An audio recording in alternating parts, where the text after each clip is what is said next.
Hello, and thanks for joining me on this webinar about inclusive leadership, or at least about the invisible barriers that I think exist in organizations around creating inclusive leaders with the people in our organization. Now, it's been about 2 years since I've done a LinkedIn Live. So I am getting re-familiar with this concept, and some of you, it may be the first time you're tuning in to a LinkedIn Live. So what it means is I can't see if there's one of you tuned in or if there's 500. So it's really helpful for me if you do kind of engage with the comments as we go along on LinkedIn. So you can write a question on there, or you can make a comment, or even just give me a wave to let me know that you're there. Really helpful from my perspective, and allows you to see that you can still engage with me. You can, ask questions, and at the end of the session, I'm really happy to answer them, and may even answer some as we go along. But if not, settle in, and we'll run you through this webinar, which is actually the first time I've done this particular one. So it's a little unpolished, which makes it fun for all of us. So I'll just get my slides up for you, which is happen nice and quickly. And before I go much further, I do want to acknowledge that I am living, working, playing on Wadawurrung country, and I want to pay my respects to elders past and present, and recognise their ongoing and continuing care for country, for this land that I have the privilege to be on. It always was and always will be Aboriginal land, and I call out to any Aboriginal or Torres Strait Islanders who are watching live, or perhaps watching the replay or the recording. Um, Thanks for those who are starting to acknowledge the country that they're from as well. Just to let you know, in terms of how this works, it is LinkedIn Live. You can join on anytime. If you've registered through our email list, you'll get the recording. So if you want that, get on and register, and you'll also get a little tip sheet that I included there as well for those that register. But a gift that we have today, if you do hang along to the end of the webinar, I'm offering a chat with me about the concepts that I talk about today. So I am going to talk about inclusive leadership, and recognizing that it's also really context specific in terms of what will work with your leaders and in your organization, or for yourself personally. So if we get to the end of the webinar and you're keen to learn more, please, you'll get the opportunity to book in a free call with me to talk about this more in depth and a bit more context specific. So I'd like to kind of start off with the statement that inclusion doesn't live in our policies. And sometimes I feel a bit funny saying this, because I do a fair portion of my work is based on reviewing policies, creating diversity, equity, and inclusion strategies and action plans.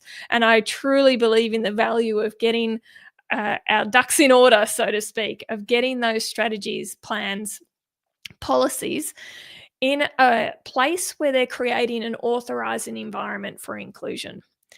But I've worked with many organizations who's had these documents, the best practice policies in place, and yet still employees don't feel a sense of belonging, and they don't feel like they're included.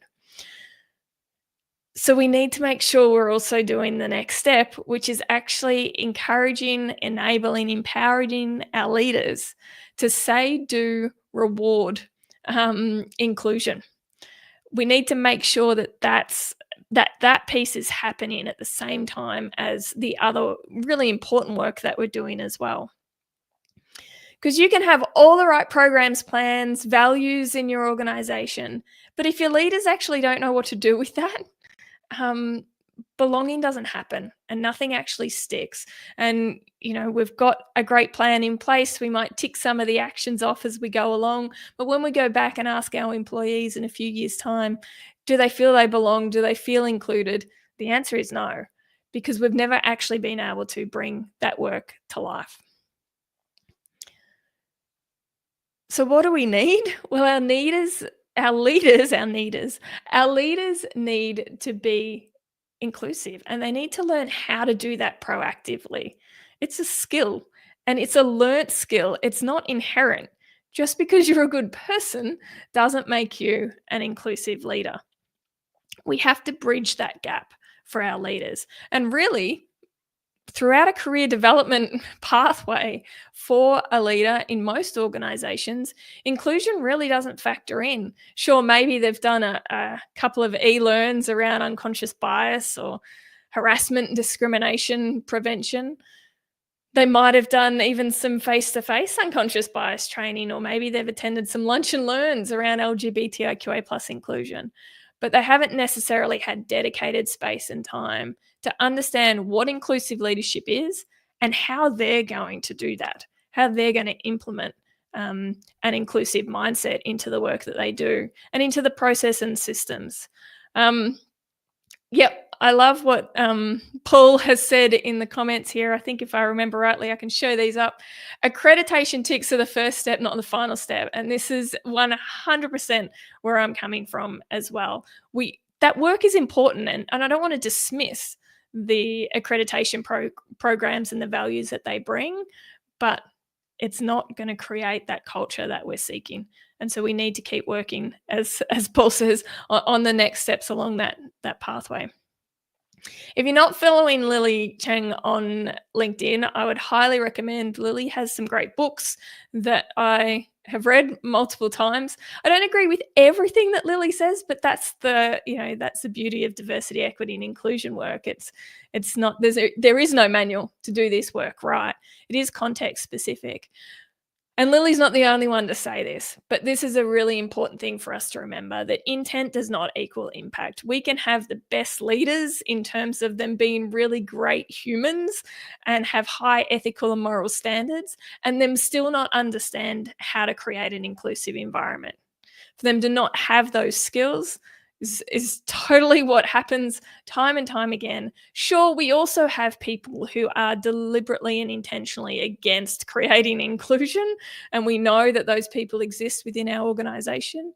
But the majority of leaders who we really want to bring into this work actually want to be there, but they just don't know how. And sometimes they don't know why or when to be proactively inclusive. I think the why is probably, the people listening today probably already get the why our leaders need to lead with inclusion. But just for those who perhaps could do with a little bit of a reminder, when our leaders are inclusive, they build trust and engagement, right? And that's good for people and it's good for the organization.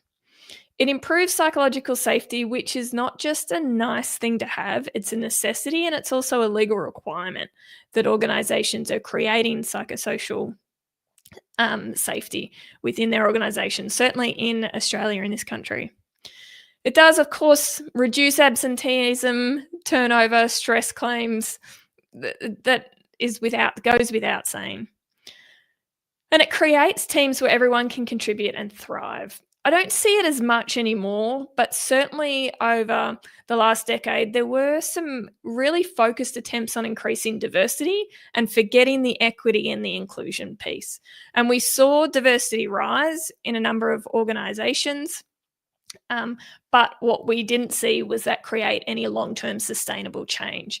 And in many cases, actually caused exits, departures, and some really negative experiences for people. We can't just focus on the diversity element of diversity, equity, and inclusion. We have to be doing all three of those things at exactly the same time so that we can actually get the value of having diverse experiences and backgrounds and make sure we're not causing harm at the same time. But I recognize that I've talked about inclusive leadership being this skill that we have to teach and needing to become a priority for leaders. Leaders right now being pulled in all kinds of different directions. It's a very, very challenging time to be a leader in any organization, I think, currently. So how do we really engage and create and get some momentum around building these skills within our leaders? Just recently, I had the privilege of running DEI Impact, which is a group coaching program for DEI practitioners.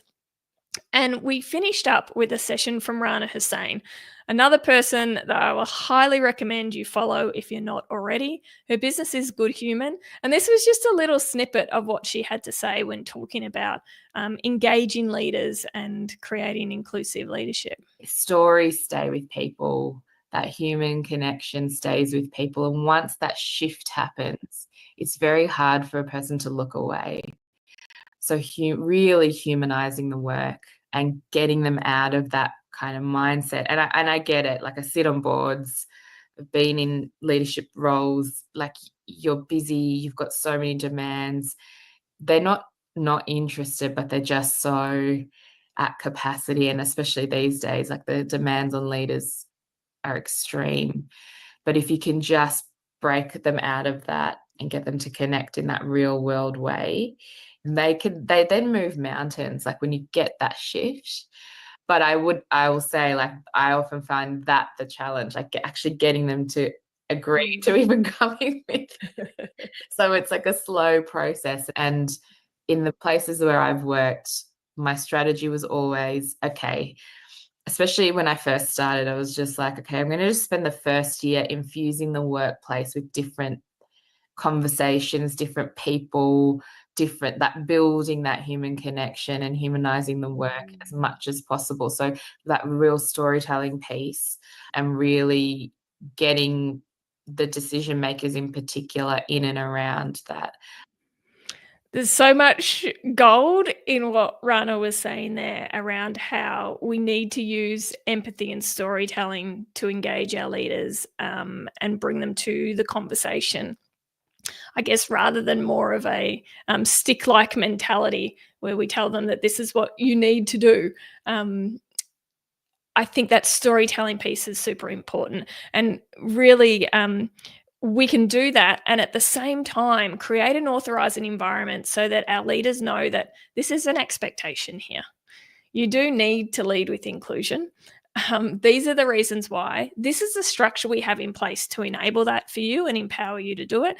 And we're going to provide you with some actual training that will help you consistently show up in an inclusive way.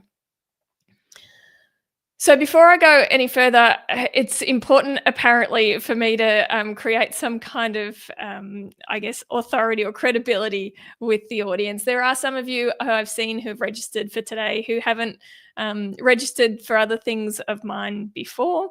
I've been doing DEI for nearly 10 years now.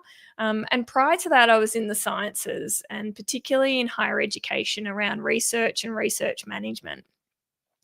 I was what we describe as a product of the leaky pipeline. So if you haven't heard that terminology before, it's a phrase to describe basically the way women and people of minority genders leave academia, usually around the age that they might want to start a family, because that career trajectory is not very friendly to career breaks and home responsibilities.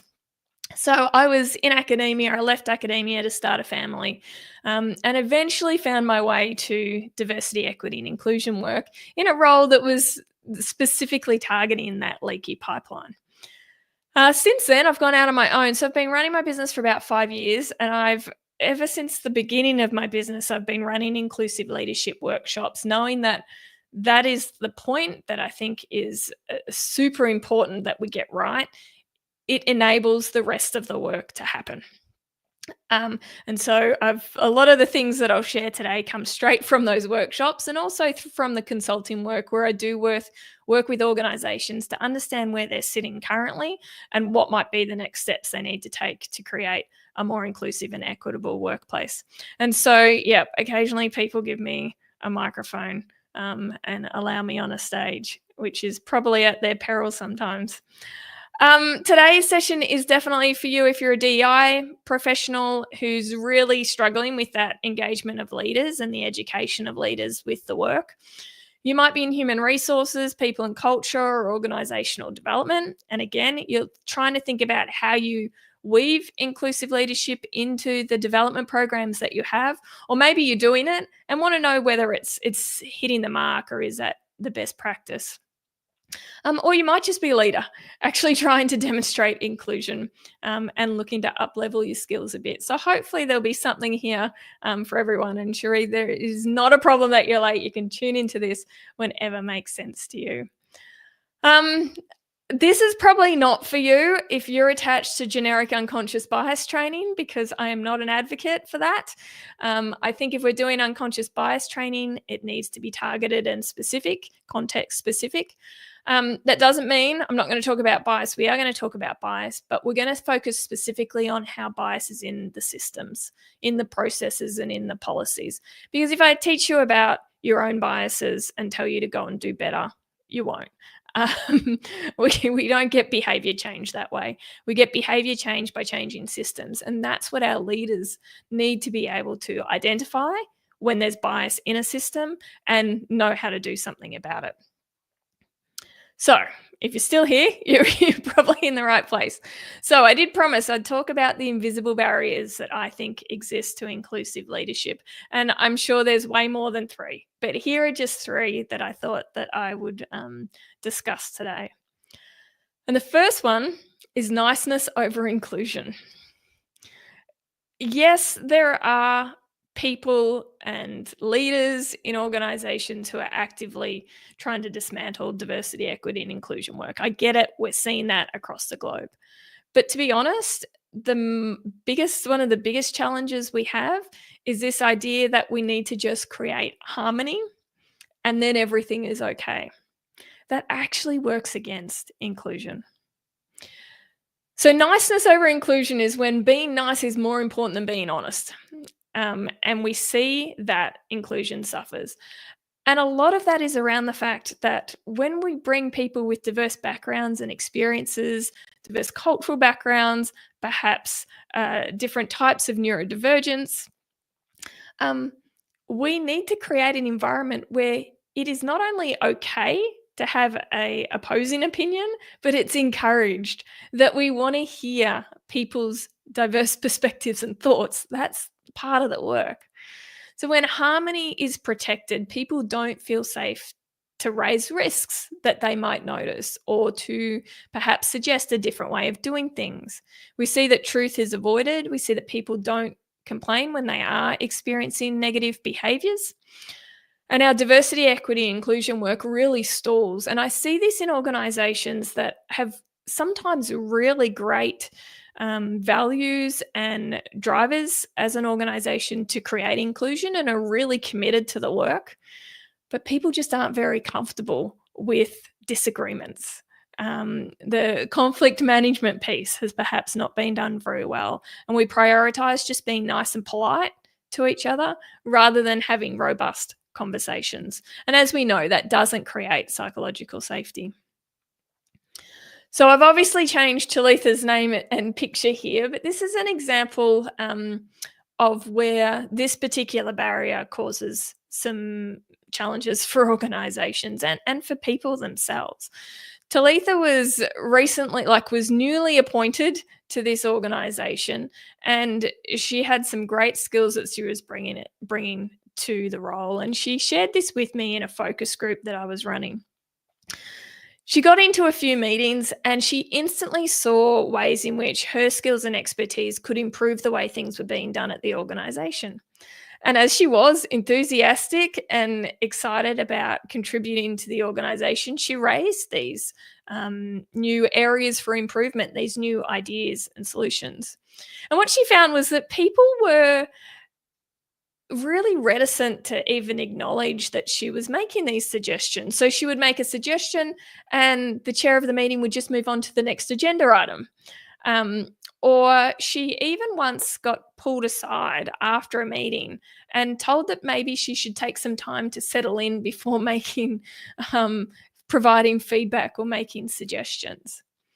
And so she was getting these multiple messages that, you know what, maybe you need to quieten down. We don't want to actually hear your ideas. So she was getting that message, inclusion, conditional. Yes, you're welcome here. We love to have you here. Welcome. But just don't share that stuff, and not in that way. And so what did she do? Well, she described to me that she just stopped contributing. She could see that things could be improved. She could see that there were risks in the way things were currently being doing, but she kept that to herself because over time she was noticing that people were rewarded for doing that, for prioritizing that niceness and that harmony. Um, and of course, that's not good for anyone. So that's the number one barrier that I see, and it's particularly I feel acute for me at the moment. Um, I'm seeing it particularly with a lot of the global conflict that is going on. That leaders are really feeling unsure about stepping into this space, and so we're kind of trying to be a bit too nice with everybody. The second barrier I wanted to talk about was I kind of mentioned this before systemic bias, systemic barriers that exist within the systems that we have. Bias doesn't just live in people, it's baked into our processes, policies, and everyday practices. And what we need to teach our leaders to do is to identify it. So we need to bring them along that journey of recognizing the advantages that some people have in the workplace and recognizing the barriers and creating space to hear the barriers that people are experiencing and to learn more about it. But then we also need to teach them how to do something with it. You know, what can they do? What's within their remit and their power to address some of these barriers that exist? So, an example might be something like hiring criteria that reward sameness. So, we've all seen this where somebody's been in a role for 10 years, the position description has got kind of adjusted to match that particular person over time. And then we're ready to recruit, and we just throw out the same position description as part of our job advertisement. And in that description, we've kind of created a criteria that is going to recruit somebody who was like the person who was in that role previously. We haven't critically assessed whether all the skills that were already built into that criteria, into that position description, are still needed now. We haven't thought about the job design process from the perspective of, well, how do we bring new, fresh ideas into this role? Complaints processes that aren't person centered are another good example. So, the amount of times I'm still reviewing policies from clients and the steps that people need to take if they experience discrimination, bullying, or harassment is to go to their supervisor, and there's no other option. It's not person centered. It doesn't recognize the power structures and the hierarchies that exist within organizations. It doesn't give people the opportunity to really have options when it comes to raising concerns about behaviors that they're experiencing. It's a bias that's built into the system that some people may feel safer to be able to go through that complaints processes and others won't, depending on who their supervisor is and the level of knowledge of their supervisor. We want our leaders to be aware of how these processes and systems play out for different people. Another example here is facility improvements or builds that aren't accessible. You know, I had an example of a coaching client recently who told me that a new kind of car park had been developed for employees. It was about 2 or 3 blocks away from the workplace. And it was free or low cost for employees. So this was seen as a great thing that now we had access to parking that was basically free or at low cost. However, nobody stopped to think about people who may have mobility challenges, whether it be because of age or disability. Where are they going to park? Their options were still only at the high cost car park that was right next to the building. And so they'd created this unknown inequity. We need that facility manager, the project manager, perhaps, to have a greater understanding of how to place an equity lens on the projects that they're undertaking. That's the kind of stuff that we want to teach our leaders about, how to identify it and then how to go about addressing it. Recruitment example here, because everybody loves a good recruitment example. This is not a great one. Again, changed her name, but this was absolutely a real life example. Nabia was a experienced environmental engineer with qualifications in India and qualifications in Australia. She had 2 strong referees. They were both leaders of an environmental engineering team. and they were both located in India. She was repeatedly passed over for roles. She applied for so many roles. She estimated that she'd been for about 60 interviews, and a high proportion of those roles, she'd been told that she was the second choice. So she didn't get through. She then got a new referee onto her CV who had an Anglo-Celtic name, who had work experience in Australia, but had zero environmental engineering expertise or experience, was in a completely different field altogether. You know what? She got the first job that she applied for using that referee.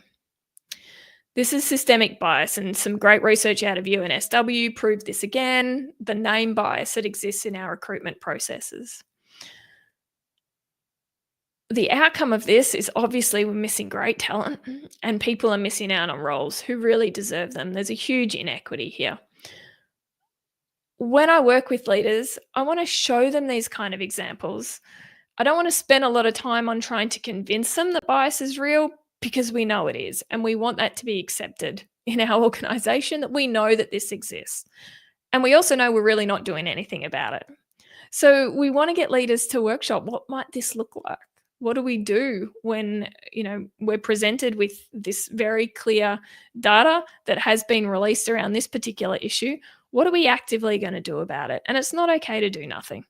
This is not just a societal issue. This is an issue playing out in our organization. What are we going to do about it?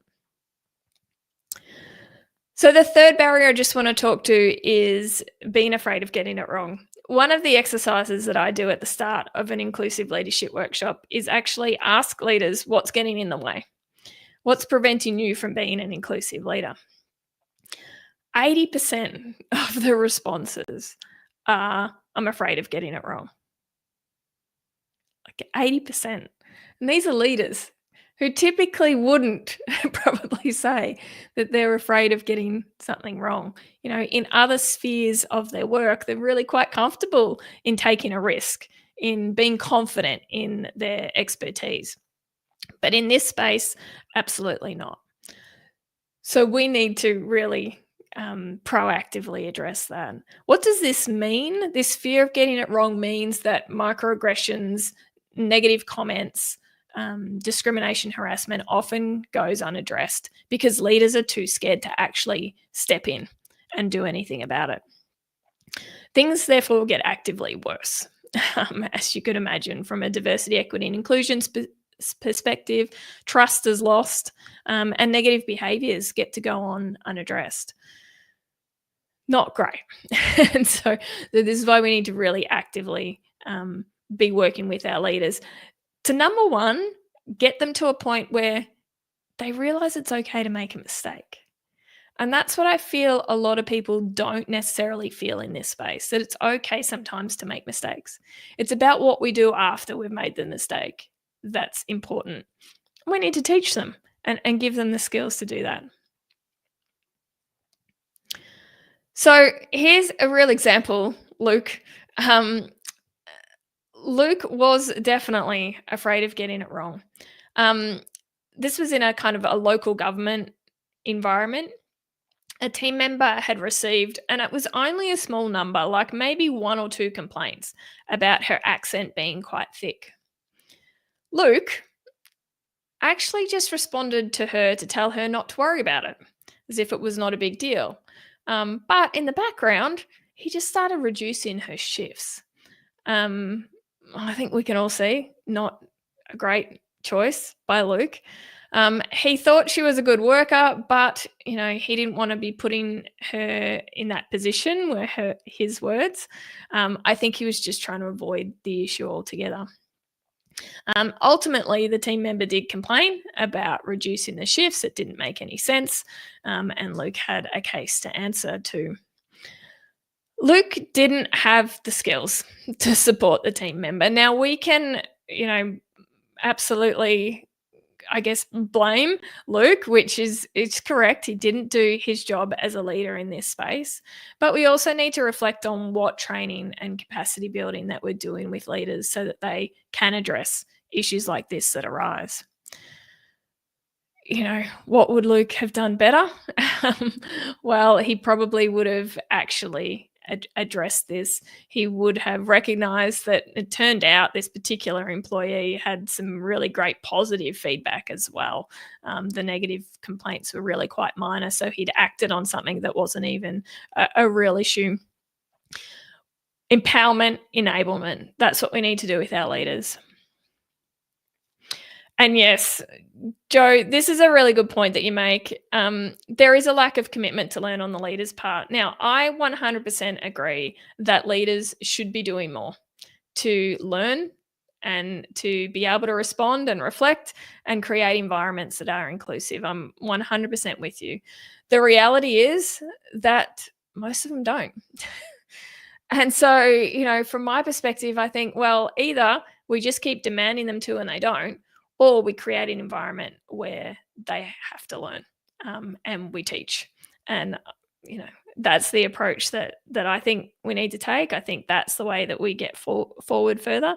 But I also recognize that it should 100% already have happened. Totally agree. All right. So what probably some of you here for, or what are some of my ideas? When I'm faced with a group of leaders and we're like, all right, how do we actually get this good intent that they have and turn it into real impact in our organization? For me, if I'm designing, whether it's a workshop or maybe a longer form education piece weaved into a current or existing development program, there's three things I want to focus on. One is creating comfort.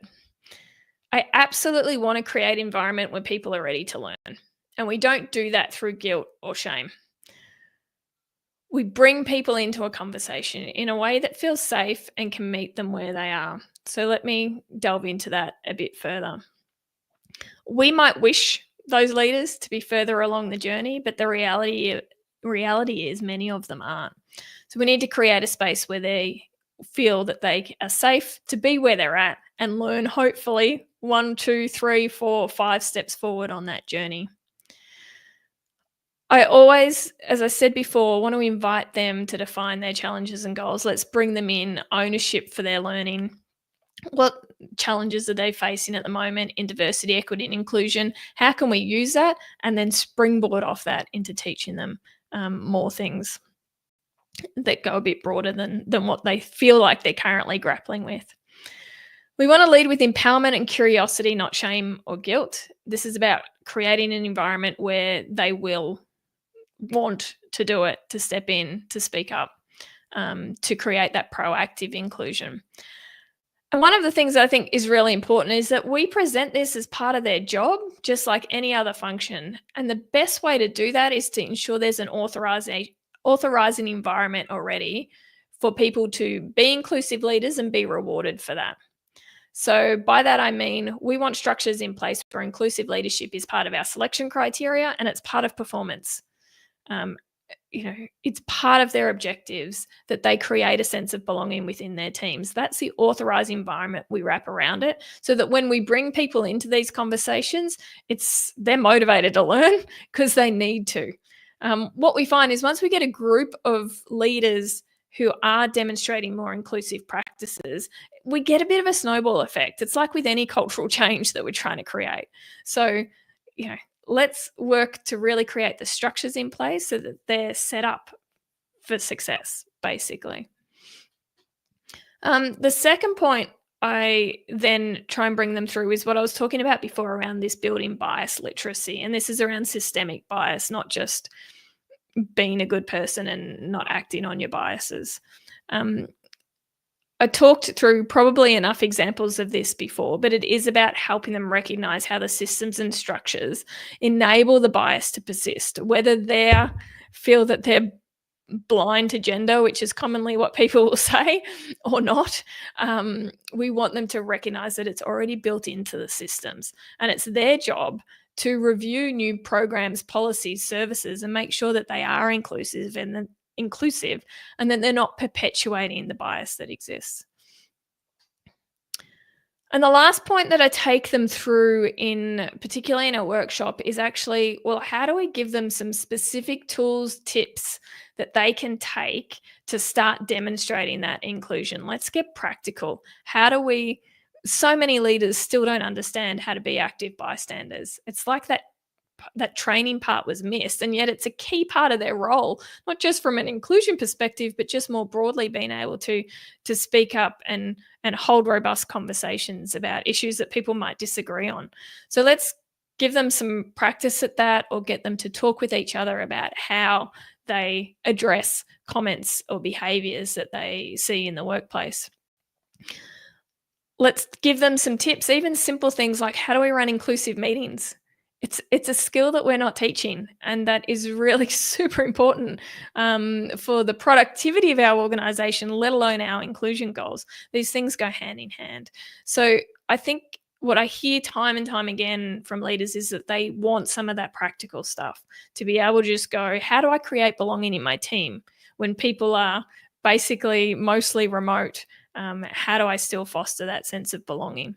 Those kind of things to really keep momentum gathering over this work. All right, so that's kind of the content that I wanted to deliver to give you a little bit of a taster.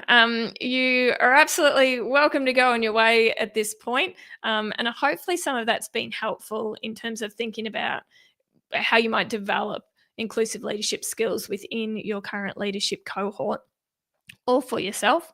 But if you're interested in jumping on a call with me, I've got some spots available tomorrow, Monday, and Tuesday. And for 45 minutes, you can pick my brain about inclusive leadership and how you might foster that within your organization. So you should be able to take a picture of that QR code, or you'll find it. We'll send you, those of you who've registered, we'll send you an email with the link, and you can book in a time that works, and happy to have a chat about how some of this stuff becomes contextualized into the environment that you've got and the resources that you've got to deliver something that does build this skill and capacity.